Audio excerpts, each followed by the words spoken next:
he sprayed some holy water What? which was mixed with What? a cow urine. What now?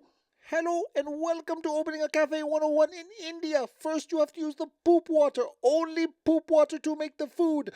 Okay, over exaggerate a little bit. Not really. It kind of goes like that. Yes, the water is contaminated and the cafe is going to possibly close down by health inspection or whatever the hell India uses. People are going to be sick, for sure. But before we get to all that, make sure you comment, like, subscribe, hit the bell for notifications, share with your friends. Let's get right into it. Equipment is in, and today is just final touches.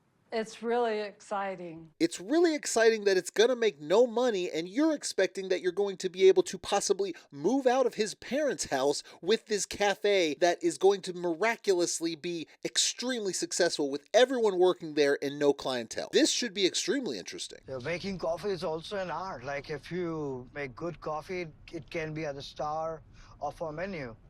We're not talking about making a great cup of coffee to be the star of your menu. We're not talking about drawing designs in the foam of the coffee like some upscale coffee joint in Manhattan. We're talking about Jenny trying to make it work and make some sort of cup of coffee to pass as edible. I don't think it's going to happen. Oh, we got a logo. Yay! I know I have a great idea, my friends. We will call it the Family Cafe because it is family and it is a cafe. You put the two together, you have the very successful Family Cafe. This has got to be one of the worst brandings I think ever. I mean, not that you have the greatest place in the world because you got some hole in the wall place, but I mean, there's no basically soul to your restaurant, cafe, whatever you're going to call it. You literally couldn't come up with something, so you put two and two together and called it something that really is just really bland. Look, I'm no marketing genius. I'm not good at marketing at all. But that is not going to sell cups of coffee and cheap sandwiches. This is unfiltered water. The What? area is next to the toilet. What? Not hygienic at all. It is the poop water. We are using the poop water for the food. Now, let me ask you something. They are making their potatoes and all their food and things with this. He just realized that that's where they were getting the water. He's the one that got the location. He knew that the only water place was that one place, and it's next to the bathroom and it taps into the same lines as the toilet. And yet you didn't think that was going to be some kind of issue? And so now, should your dad have known too? Yeah, probably, but you dropped the ball here. Why on earth are you even at this point right now? But it gets worse. It gets worse because yes, they're using that water and that's bad, and he's trying to correct it by saying we need filtered water. But wait till you see how they come in and bless the restaurant slash cafe, because it's even more unsanitary than that. Comfort, and I look for durability. Like if it fits that category, it's Sure. perfect. You do need to look at the price tag also. Exactly. I look for comfort, I look for durability, and I look for whatever the hell I want. He's like, price tag, perhaps? Maybe that. She is going to be a real drain on their relationship. She has no concept of money, no concept of what things actually cost and what goes into it, because in her past, it's just been rack up debt and not worry about it. And it's not like I got into a rough situation, things happen. It's, I want to buy what I want and I'm going to max out credit cards. Of course, her excuse for that is more of a blaming thing, but we get to that. She'd walk into these clothing stores and the shop assistants would just absolutely love her. Yes. Throwing clothes at her. Why would they not love her? She had a credit card that she basically had no limit for, and she would just buy whatever. So of course they loved her. They'd throw clothes at her and say, this will look great on you. Oh my gosh, this looks fantastic on you. And I mean, look, she's happy as can be because she's posing and she's looking good, or to her, she's looking good. And all the shopkeepers are telling her, oh, you look so damn, girl, you look so good. You look really good in those clothes. And she's like, hell yeah, it doesn't matter if she looks good or not. They're just, of course, they want her to buy them. And then she racks up the credit card and spends $5,000 on one trip because she has no concept of what you really should spend, what a credit card, if you have one, should be for. And it's just, I want to spend because it makes me feel good. That's borderline in an addiction realm when you start getting there. Doesn't necessarily mean she has an addiction. That one's, I don't know for sure. But spending habits wise, it can get there. shopping certainly can be an addiction. When we went to Thailand, and then when I came back, I accumulated the debt again because I had to start all over. So she is blaming him for her debt, saying they went to Thailand, and then when she had to come back after it didn't work out, she had to get the debt to start over. Now, how deep that goes, I don't know. I bet if you look back at her credit cards, sure, maybe she bought a few things when she got back, but most of it's probably just frivolous purchases she didn't need. But she wants someone to blame. If she doesn't want to take responsibility, then she's never going to get anywhere, because the reality is most likely it was a two-way street. Both of them had some culpability in the relationship failing, but she doesn't want to take any of that. Instead, it's all his fault. Her debt is all his fault. And that makes absolutely no sense. No personal responsibility on her part. I've been having like a lot of anxiety about having children lately. Why is she having this conversation with his mom? So his mom, his grandmother, and his soon-to-be sister-in-law decided to invite her out to have tea because, English tea and crumpets, or tea and whatever, afternoon tea. They have a bunch of little desserts.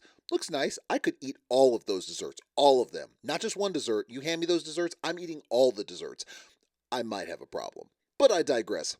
So they invited her out, and all of a sudden, after they have a back and forth, they talk a little bit about her past, whatever, she decides to open up to his mom about how she may not be ready for kids. This after they have talked about it, and seemingly she has told him that she does want kids.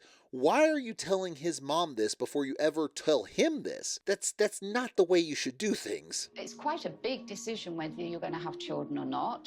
Yes. It is the sort of thing that could break up a relationship if one... Yes, exactly. And that is the problem. It becomes a selfish thing, especially... Now, if you're someone who said, I don't want kids, I've never wanted kids, this has been the way from the beginning, at least you've been open. That person can still make the decision to leave if they want to have kids, but ultimately, you've been honest. In this case, they've actually talked about having kids. They both seemingly wanted kids, and she's changed her mind. Now, she can do that, but her withholding this when he is someone that wants kids, and you're being a selfish to the sense of if he wants kids, he needs to go find someone else, and you're not letting him by keeping it to yourself or maybe going to change your mind. Yeah, that's selfish. You need to have that conversation and decide if you really do want kids or you don't, because that could affect your whole relationship with him. Madeline does not want me to see Brian, but to be honest, I think that we should be able to talk. And well, yeah, you should be able to have friends, but of course she doesn't want you to see him. He's the one that blew her spot in the first place to say she was laying in a bed topless with another guy. And then she promptly went on some vindictive thing, went after him and his wife, and got them to get divorced. So it's interesting. There's more to the story that we don't know, obviously, but they have a crazy history. But either way, he should be able to have friends, but there's no way in hell she would want you hanging out with him. And let me tell you something, you're going to be in the doghouse again, and you're going to be crying to her saying, I'm sorry, Madeleine, I don't know what I did wrong. You just control me so good, I don't know what to do. I feel like you have Stockholm syndrome. He absolutely has Stockholm syndrome. He is under duress, and he actually sympathizes with his captor, who is Madeleine at this point. She has taken him hostage. Blink twice, please, if you're okay. I'm telling you to sell me her. You haven't said one nice thing about her. He basically said, why do you want to be with her? Tell me why you want to be with her. He couldn't say a thing, not a thing about why he wants to be with Madeleine. All he said is, well, I saw you and having the business and living here and I wanted that dream. That had nothing to do with her. Are you saying you basically want to marry her so you can live there and live the dream in that way? So you're using her? I mean, she's definitely using you. So it's interesting that he couldn't come up with one reason that he really wants to be with her other than a means to an end of wanting to live there and be a businessman. How much money did you spend on Madeleine in a year? A lot of money, yes. And what else? So a lot of money he has spent on her, but what has he spent on her? Brian is saying some pretty nasty. But is he wrong though? Is he wrong or is he right? But there's some truth in that. Cars I've bought in her beauty studio. I pay cars, beauty studio, her rent. I pay rent, for food. I pay food. So he says, I bought her cars, I bought her studio, her beauty studio, I pay her rent, I bought her food. And you pay for everything for her. She claims to be independent. Does her beauty studio make any money? Because you're supposed to be some sort of partner in this. Do you get any money from that? Or is this just you giving her money to pay all her bills and she's frolicking around acting like she's actually successful? Like putting up a facade. She is a walking pyramid scheme. She is a walking multi-level marketing scheme. She's selling what she has, but not really selling the product, selling to sell it to other people. She's selling the sales to other people. That's what she's doing. And the sales are herself. I'm selling myself that I'm successful. She's not really successful. She's being propped up by someone else, which is him. Multi-level marketing scheme, walking billboard. I accumulated this debt because of you.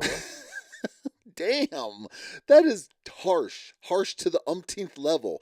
So he's basically saying, look, I've tried to, because she said, why haven't you haven't brought this up before? He's like, I did try to bring this up to you before. You would always get mad, so I stopped trying because it wasn't worth it to me. But now it's different because we're living together. You want to get married, all this. She says, you know what? You're right. So in that moment, we're like, oh, she gets it. She's finally taking some accountability. No. None at all. Then she promptly follows it up with, but it was all your fault. Not even a little bit of her saying, yes, I spent too much. Listen, our going to Thailand messed me up. We fought. We both take responsibility for that.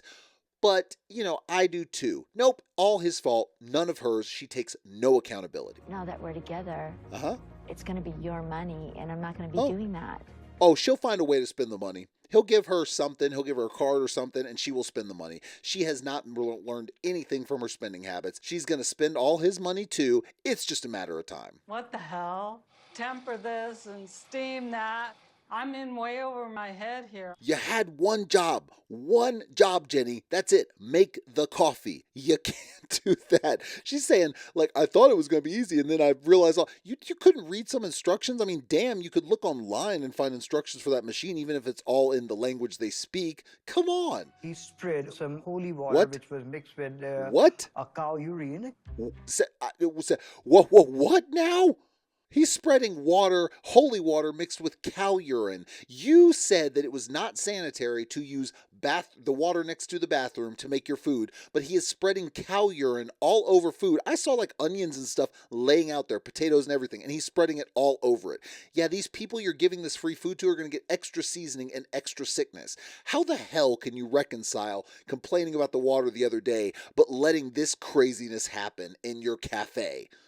No sense whatsoever made.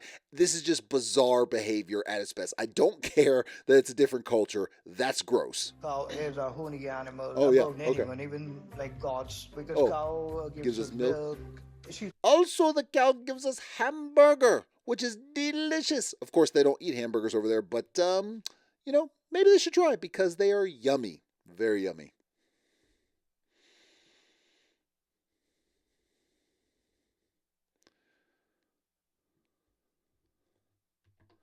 Very proud of the work we did. It's really good.